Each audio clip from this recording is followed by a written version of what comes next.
Hello सभी को।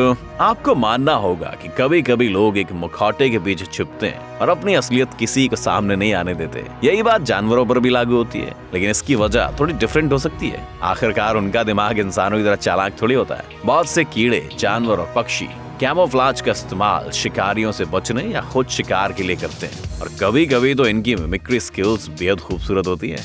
आज के इस वीडियो में हम यही दिखाने जा रहे हैं आपको। इन द मीन टाइम, अगर आप लोगों ने अब तक हमारे चैनल को सब्सक्राइब नहीं किया है तो इसे अभी सब्सक्राइब करना ना भूलिए। तो चलिए शुरू करते हैं।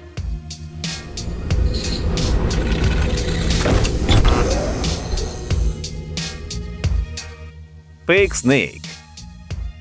अगर आप एक एक्सपीरियंस्ड बायोलॉजिस्ट नहीं है तो शायद आप बता भी नहीं पाएंगे कि इनमें से असली सांप कौन सा है। ये दोनों बिल्कुल एक जैसे दिख रहे हैं। हम आपको एक और हिंट देते हैं, थोड़ा इनके शरीर पर गौर कीजिए। क्या आप समझ में आया? किसी रीजन से इसका शरीर काफी छोटा है, लेकिन इसका सिर एकदम असली जैसा दिख रहा है। तो आखिर ये सब हो क्या रहा है? सच एक्चुअली ये है कि इन पिक्चर्स में दिखने वाले एक का सांपों से कोई लेना देना नहीं है। ये बस सांप के भेस में छिपी हुई हेमेरोप्लेन्स ट्रिप्टोमिलस स्पीशीज की एक सामान्य कैटरपिलर है। समझ रहे हो नाम? ये जीव सेंट्रल और साउथ अमेरिकी देश Costa Rica, Mexico, Colombia, Argentina और कुछ अन्य जगहों पर पाया जाता है। और जब ये छोटे लार्वा के रूप में होते हैं तब ये अपने शरीर के अगले हिस्सों को फैला देते हैं, जिससे वो खतरनाक और जहरीले सांप की तरह दिखते हैं। अब जाहिर है इस कैटरपिलर के दांत तो होते नहीं और ना ही इनमें कोई जहर होता है, लेकिन इनके कैमोफ्लेज को देखकर जानवर तो क्या, इंसान भी इनसे डर जाते हैं। लेकिन कुछ ही दिनों में जब ये बड़े हो जाते हैं तो इनका कैमोफ्लेज आर्मर हो जाता है और ये एक आम पतंगे जैसे नजर आते हैं। समझ रहे हो? ये बिल्कुल अपनी जाति के दूसरे पतंगों जैसे दिखते हैं, और हो सकता है कि शायद आपने कभी अपने रूम में इस तरह के पतंगे को भगाया हो। Eyes on wings. अमेरिका के ट्रॉपिकल और सब ट्रॉपिकल जंगलों में आप कैलिगो नाम की एक असामान्य तितली को देख सकते हैं। वो अपने अजीब रंग से दुश्मनों को डराती है। इनके पंखों पर डार्क येलो सर्कल्स होते हैं, जिन्हें देखकर शिकारियों को लगता है कि किसी उल्लू की आंखें, और इसीलिए शिकारी इन कीड़ों को डिस्टर्ब नहीं करते। एंथेरे पॉलीफेमस नाम की एक दूसरी बटरफ्लाई के पास भी ऐसा ही कैमोफ्लेज होता है। इनके पंखों पर दिखने वाले स्पॉट्स एक उल्लू की आंखों जैसे दिखते ही हैं, लेकिन इसके साथ साथ एक खतरनाक टैरेंटुला मकड़ी की भी याद दिलाते हैं। और सभी को पता है भैया कि इस टैरेंटुला मकड़ी से दूर ही रहना चाहिए। शायद इसीलिए एंथेरिया पॉलीफेमस के ज्यादातर शिकारी इनके पंखों को देखकर ही दूर भाग जाते हैं और इस पूरी तरह से हार्मलेस तितली की जान बच जाती है। इनकॉन्स्पिक्यूअस ट्विग। हम आपके लिए एक और क्विज लेकर आए भैया। बताइए कि इन पिक्चर्स में से असली पेड़ कौन सा है? और अगर आपने पता कर भी लिया तो आप बता भी नहीं पाएंगे कि शातिर जानवर आखिर है कौन। चलिए हम इसका सीक्रेट आपको बताते हैं। इस मास्टर ऑफ डिस्गाइज का नाम पैलेरा ब्यूसिफला यानी कि बफ टिप है, और ये नॉर्थर्न यूरोप में पाया जाता है। इन सब के नाम बड़े अजीब अजीब है।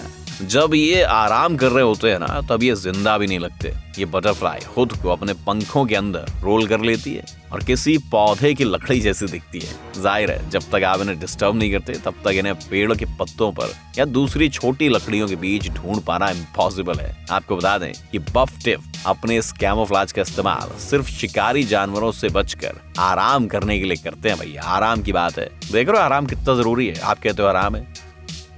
Champion of mimicry. चलिए देखते हैं आप कितने अटेंटिव है भैया। इस पिक्चर में कौन सी असली ऑर्चिड है? आपको सोचने के लिए कुछ ही सेकंड्स मिलते हैं,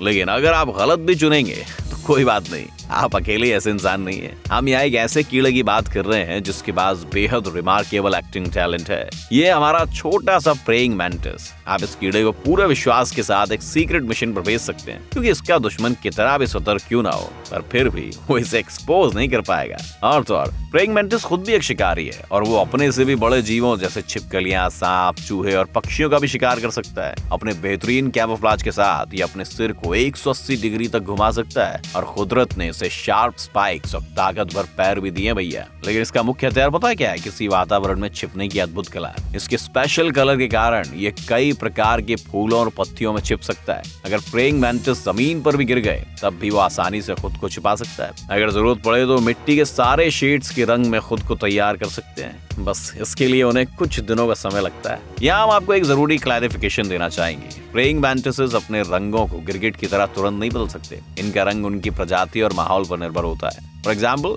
इनमें से कुछ अपनी पूरी जिंदगी एक ऑर्चिड फ्लावर जैसे दिखते हैं और दूसरे एक कांटे की तरह रूप ले लेते हैं। उन्हें सिर्फ अपने कैरेक्टर में घुसकर सब्र से काम लेना होता है। शिकार खुद ब खुद उनके जाल में फंस जाता है। पाइलोक्रेनिया पैराडॉक्सा मेंटिस की एक प्रजाति है जो अफ्रीका के गर्म देशों में रहते हैं और एक सूखे पत्ते की तरह दिखते हैं। इस माहौल में काफी लॉजिकल भी है। हालांकि अगर इस इलाके का मौसम बदल जाए तो मेंटिस अपने रंग को टेम्परेरीली ग्रीन कलर में बदल लेते हैं। सचमुच nature is full of miracles.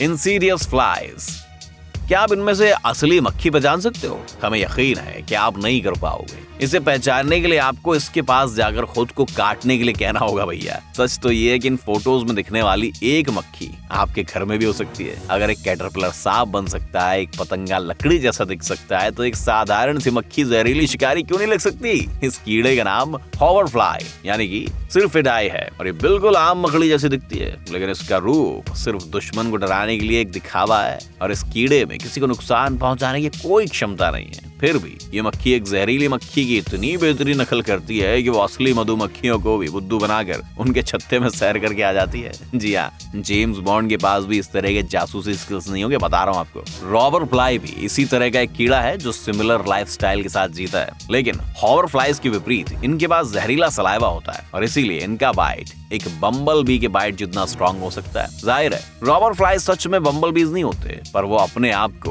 उन्हीं के जैसा दिखाते हैं। ये अपनी इस काबिलियत का इस्तेमाल खुद को शिकारियों से बचाने के लिए करती है, पर साथ ही वो अपनी प्रजातियों के खिलाफ भी इसका इस्तेमाल करती है। फीमेल रॉबर फ्लाइज आसानी से मधुमक्खियों के छत्ते में घुस जाती है और उनके अंडों में अपने अंडे छोड़ देती है। घर के असली मालिक को कोई शक भी नहीं होता, लेकिन जब इनके लार्वा बाहर आते हैं तो वो मधुमक्खियों के लार्वे पर हमला करके उन्हें खा जाते हैं। Well yes, nature is cruel, हम तो जानते हैं ये बात। एंड मिमिक्री, जरा इस कीड़े को गौर से देखिए। कैसे देखकर आपको कुछ याद आ रहा है? आप जिसे देख रहे हैं ना, वो कीड़ा है ही नहीं बल्कि एक मकड़ी है। सही बता रहा हूँ। इसका नाम है मायर मेराकने और ये चींटियों की मिमिक्री करती है। जानवरों की बात हो रही है यहाँ पे। ये अपनी जाति की दूसरी मकड़ियों पर भी हमला कर सकती है। अपने आसपास के माहौल के अनुसार इनका जो कलर है वो लाल या काला हो सकता है। इन्हें पहचान पाना काफी मुश्किल होता है और भैया जो एक्सपीरियंस दिग्गज इनोमोलॉजिस्ट होते हैं ना, वो इन टैलेंटेड इम्पोस्टर्स को पहचान पाते हैं। वैसे मकड़ियों के 8 पैर होते हैं और चींटियों के 6, लेकिन फिर भी इस मकड़ी को पहचान पाना बेहद मुश्किल होता है। ये पैरों वाली बात आपको नहीं मालूम थी ना? चलिए बात पर आते हैं। ये जो मकड़ी होती है ना, वो अपने अगले 2 पैर हवा में उठाकर चींटियों के एंटीने को मिमिक करती है। समझ रहे? मोरल ऑफ द स्टोरी क्या है? किसी पर भी विश्वास नहीं करना चाहिए ऐसे ही। फेदर्ड एक्ट्रेस, पहली नजर में यूरेशियन राइनेक एक आम पक्षी जैसा दिखता है, लेकिन खतरा महसूस होने पर सब कुछ बदल जाता है भैया। डर के उड़ जाने या अपने पंखों को जोर से फड़फड़ाने के बजाय ये पक्षी एक बिल्कुल अलग तरह से खतरे का सामना करता है। ये अपने गले को अजीब तरह से झटका देता है और सांप के जैसे हिस की आवाज निकालता है। जाहिर है कोई भी इस पक्षी को एक सांप के साथ कंफ्यूज नहीं करेगा, लेकिन इसके इस अजीब बर्ताव को देखकर शिकारी वहां से चले जाना ही बेहतर समझता है भैया। इंसीडियस फ्लावर्स, हम पहले ही देख चुके हैं कि कई जानवर पौधों की अच्छी तरह नकल कर लेते हैं, लेकिन प्रकृति में इसका उल्टा भी होता है। कुछ ऑर्चिड फ्लावर्स बिल्कुल फीमेल बीज जैसे दिखते हैं। नर मक्खियां आसानी से इस जाल में फंस जाते हैं और अनजाने में इस फूल के पराग कण को दूसरी जगह पहुंचाने में मदद करते हैं। सबसे अमेजिंग बात यह है कि अपने इस फ्रॉड को सफल बनाने के लिए ये ऑर्चिड्स एक स्पेशल तरह की खुशबू पैदा करते हैं जो असली फीमेल बी की तरह होती है। इसके साथ ही इन फूलों में किसी भी तरह का शहद नहीं होता, जिस वजह से ये मक्खियां तुरंत वहां से निकल भी जाती हैं। वेल, क्या आपको ऐसा लग रहा था इस दुनिया में सिर्फ इंसान ही तरक्की कर रहा है? सबका विकास चल रहा है।